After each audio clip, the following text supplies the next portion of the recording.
Assalamualaikum warahmatullahi wabarakatuh. Salam rahayu, salam budaya, salam sejahtera bagi kita semua. Om Swastiastu, Namo Buddhaya, salam kebajikan.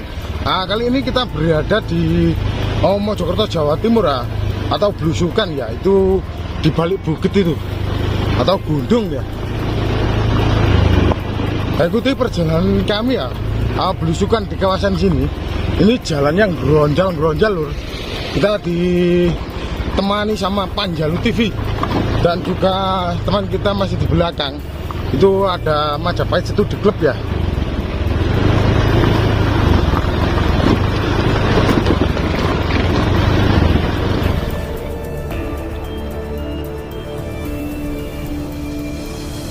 Hamparan padi yang menguning ya, sedangkan kemudian bertandan-tandan pohon pisang.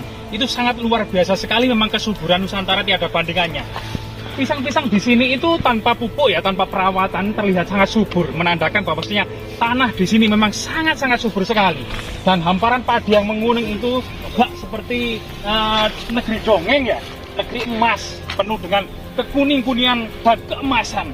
Nah, disinilah kita akan menelisik jejak-jejak peradaban kuno, tepatnya di lereng Gunung Anjas-Moro ini yang cukup cukup mistis dan cukup keramat, serta diduga banyak tinggalan Majapahit berupa pertapaan, mandala, kadewa guruan, asrama-asrama para resi gitu ya, asrama-asrama para resi. Konon katanya di balik bukit-bukit yang permai ini ada sebuah istana, ada istana. Lah, masyarakat sini juga memiliki hati, jiwa the soul of Majapahit, yaitu jiwa Majapahit. Terbukti setiap gapura masuk desa itu senantiasa dibuat bergaya wringin lawang, atau kemudian salah satu cita rasa ya, ciri khas dari kerajaan Majapahit adalah gapura wringin lawang atau candi bentar. Ini saat ini memang masyarakat Mojokerto ini telah menggelorakan tentang masa-masa keemasan, masa-masa kejayaan di bawah naungan kejayaan kerajaan Majapahit. Sehingga arsitektur Majapahit itu mengilhami pembangunan saat ini. Sampai saat ini pun Kabupaten Mojokerto ini mulai kemudian menggalakkan kembali, bahkan memiliki moto Mojokerto full of Majapahit greatness. Artinya memang Mojokerto ini penuh dengan kemegahan dan kejayaan kerajaan Majapahit. Sungai yang mengalir di bawahnya, Gapura Permai Majapahit, aneka tanaman pisang ya. Kalau ini pisang ulin ya, ada pisang kelutuk, ada pisang santan, ada pisang kepok, macam-macam sebenarnya ya. Ini terjadi tumbuh secara alami loh, tanpa perawatan, tapi demikian subur dan makmur ya negeri ini.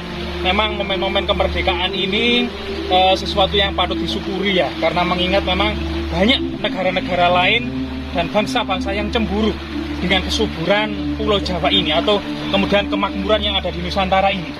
Sepanjang sejarah peradaban yang ada di Nusantara ini, tidak ada satupun kamus yang kemudian menulis bahwasanya pulau ini atau negeri ini pernah terjadi wabah kelaparan yang sangat sebagaimana benua yang ada di Afrika ya, saudara-saudara kita yang ada di Afrika itu senantiasa dirundung kelaparan, makan kemudian dengan tanah gitu ya, makan tanah dan lain sebagainya. Tetapi kita lihat bahwasanya kalaupun ada masa sejarah fase-fase yang itu dikatakan paceklik itu, tapi kemudian kehidupan rakyat terutama di desa-desa itu masih banyak umbi-umbian, seperti embute, seperti ketela, seperti pohong, seperti talas, itu banyak sekali. Begitu juga sayur-sayuran yang ada di sungai itu banyak. Termasuk masa pendudukan Jepang itu ya, kita momen kemerdekaan juga ya, itu juga masa-masa yang sulit karena semua laki-laki dimobilisasi untuk latihan militer, dibentuk pasukan-pasukan, misalnya kemudian Heiho, Sainendan, Kaibodan, Fujinkai, Laskar Rakyat, kemudian Sabilillah ya, dan lain sebagainya itu. Sehingga kemudian lahan pertanian itu sangat terbengkalai. Banyak wanita-wanita yang tidak mampu memanggul senjata itu mengandalkan tanaman rumput liar yang tumbuh di jejak-jejak sawah, namanya genjer itu ya, genjer atau semacam tanaman eceng gondok. Nah, sehingga itu kemudian masa-masa sulit ya. Setelah itu kemudian ternyata Tuhan itu memang berkehendak lain. Ternyata bangsa yang senantiasa kemudian susah payah di bawah belenggu penjajahan 3,5 abad, di bawah kemudian belenggu penjajahan Belanda, 3,5 tahun di bawah belenggu penjajahan Jepang. Ini kemudian bisa merasakan kemerdekaan ini. Pulau Jawa yang berasal dari kata Jawawut atau padi-padian ini, itu merupakan sesuatu yang tidak terlepaskan dari Pulau Jawa ini ya. Pulau Jawa ini memang tidak terlepas dari tanaman padi. Bahkan masyarakat Jawa itu berkembang seiring tanaman padi gitu. Jadi dalam masa prasejarah gitu ya, ketika masyarakat ini masih sedikit gitu ya, pembukaan lahan itu juga membutuhkan tenaga kerja yang banyak. Maka masyarakat Jawa ini memuja dewa kesuburan. Begitu juga Dewa Sri atau padi. Dewa Sri sendiri merujuk pada tanaman padi ya, Dewi Sri ya. Itu. Selain itu juga merupakan sebuah menhir, itu merupakan lambang kesuburan karena banyaknya tenaga kerja itu memperluas lahan pertanian. Sehingga kemudian moto dari orang Jawa itu adalah banyak anak banyak rezeki. Nah, ini salah satu moto yang luar biasa sekali dan tidaklah salah kemudian jika masyarakat Jawa yang waktu itu gitu ya, dengan hamparan tanah yang sangat luas ini memang membutuhkan tenaga kerja yang banyak, sehingga kemudian membutuhkan anak yang banyak untuk membantu orang tuanya dalam menggarap lahan pertanian yang sangat luas. Sehingga kemudian surplus padi inilah kemudian berbalik sehingga mendatangkan kemakmuran, sehingga kemudian kemakmuran itu menyebabkan perkembangan masyarakat Jawa yang dengan cepat. Pada masa lalu orang-orang Jawa itu senantiasa memiliki anak 10, 11, 12, bahkan ada yang 16. Nah, luar biasa sekali itu ya. Nah, itu karena memang benar-benar potensi alam ini digarap dengan baik. Lah, saat ini kita kemudian di balik bukit-bukit yang permai ini, kita akan mencoba melihat bahwasanya ternyata ada sebuah istana ya. Istana yang sangat megah di balik bukit. Entah itu dibangun tahun berapa, tapi istana tersebut sangat menjulang tinggi. Ya, di sebelah sana kita akan lihat gentengnya itu dicat berwarna kehitaman, dengan temboknya itu berwarna krem ya. Jadi keputih-putihan agak kekuning-kuningan. Hingga kemudian jejak-jejak peradaban masa lalu ini selantiasa kemudian menjadikan edukasi dan inspirasi untuk serius menggarap pertanian. Apalagi kondisi-kondisi akhir-akhir ini, banyak negara dilanda krisis pangan, dan ini menjadi pelajaran bagi kita. Waktunya kemudian segala pihak memperhatikan pertanian. Nah, di sini kita menemukan batu aneh di tengah-tengah sawah pertanian ini, semacam bakalan arca gitu ya. Nah, bakalan arca. Coba kita lihat, Mbak. Saya Mbak, permisi Mbak. Mbak, permisi Mbak. Nah, permisi Mbak. Nah, permisi Mbak. Mbak, permisi. Permisi Mbak, permisi, kita uri budaya. Nah, di sini ada jejak, kemudian semacam lah ini banyak besi nih, banyak besi. Nah, ini ada jejak-jejak semacam arcaan finish gitu ya. Apakah ini juga merupakan pemujaan Dewi Sri ya? Kita juga kurang tahu ya. Apakah ini dengan sewu amit Mbak? Nah, yang cukup besar dan sebagian besar masih terpendam di dalam tanah batu raksasa ini, tapi kemudian ada jejak pahatan-pahatan yang menyerupai sebuah bentuk arcaan finish ya. Di situ kemudian semacam ini kepala arca ya, ini jejak lengkung kepala arca, ini mahkota arca ya. Nah, ini mesana, kemungkinan ini jejak arcaan finish, arca raksasaan finish ya gitu ya. Nah, ini arca raksasaan finish Mbak.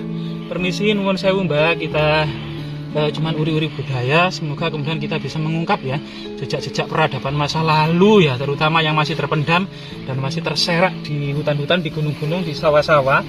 Nah, ini semoga kemudian ini bisa terungkap dan semoga bisa dilestarikan ya. Kalau diangkat mungkin ini dan diberdirikan ini mungkin sangat elok sekali ya.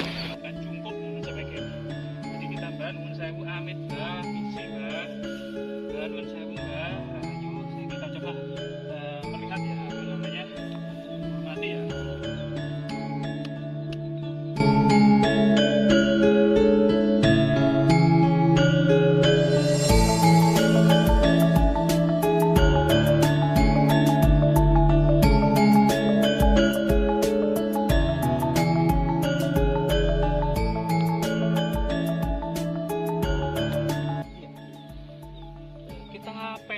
Kita pegang batu ini serang beberapa menit gitu ya, kita akan merasakan aura yang cukup panas sekali ya, cukup panas sekali di aura ini. Artinya memang di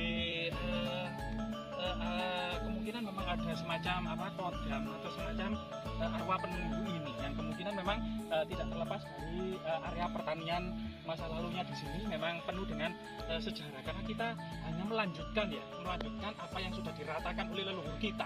Kita hanya melanjutkan apa yang sudah kemudian ditata oleh leluhur kita, jalan sawah-sawah yang sudah diratakan, karena leluhur kita itu benar-benar kemudian mengeringkan rawa-rawa, benar-benar kemudian membabat hutan dan menjadikan sawah-sawah yang bisa kita nikmati saat ini.